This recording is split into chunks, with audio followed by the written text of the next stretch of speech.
የወርቅ ገበያ በየጊዜው በሚለዋወጥበት በዚህ ወቅት 100 ግራም ወርቅ መያዝ ወይም ደግሞ መግዛት ትልቅ የኢኮኖሚ ውሳኔ ነው።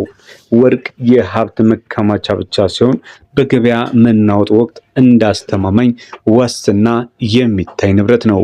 በአሁኑ ሰዓት ያለውን የ100 ግራም ወርቅ የገበያ ዋጋ መነሻ በማድረግ በገበያው ላይ ንቁ ተሳትፎ ለሚያደርጉ ወገኖች በተለይ ደግሞ ለገዢዎችና ለሸጮች ማወቅ ያለባቸውን ነገሮችን ጨምረን የዛሬን የ100 ግራም ወርቅ ዋጋን የምንነግራችሁ ይሆናል። እስከ ቪዲዮ መጨረሻ ድረስ አብራችሁን ቆዩ። ለዚህ ቪዲዮ እንዲሁም ደግሞ ቻናል አዲስ ከሆናችሁ ቪዲዮን ላይክ ማድረግ ቻናሉንም ሰብስክራይብ ማድረግ አይረሳ።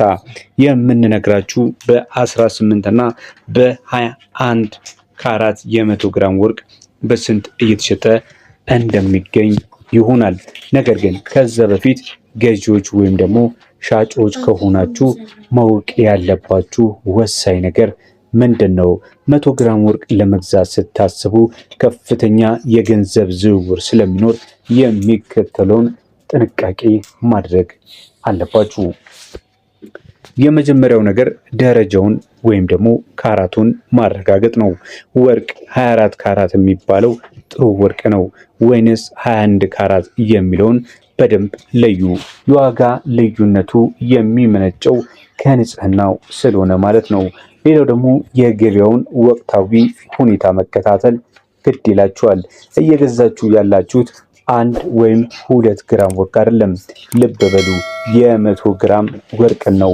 የዓለም ወርቅ ዋጋና የሀገር ውስጥ የውጭ ምንዛሬ ወርቅ ቀጥተኛ ተጽዕኖ አላቸው።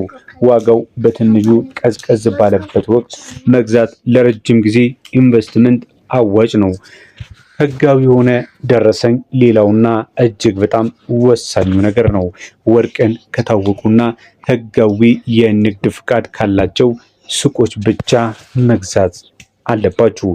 የግድ ወርቁን ትክክለኛ ክብደትና የካራት መጠን ማወቅ ሌላ ሰው የሚችለው ደረሰኝ ስትይዙ ብቻ ነው። ሌላው መርሳት የሌለባችሁ ነገር ደግሞ የአሰራር ዋጋ ነው።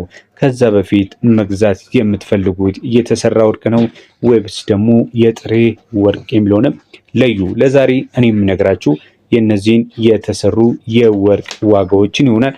በ100 ግራም ወርቅ የነዚህ የተሰሩ የወርቅ ዋጋዎች በስንት ይሸጣሉ የሚለውን እነግራችኋለሁ ማለት ነው። ሌላው የአሰራር ዋጋ ጋር ከተያያዘ እንግዲህ ወርቅ የሚሰላው የአሰራር ዋጋው በግራሙ ላይ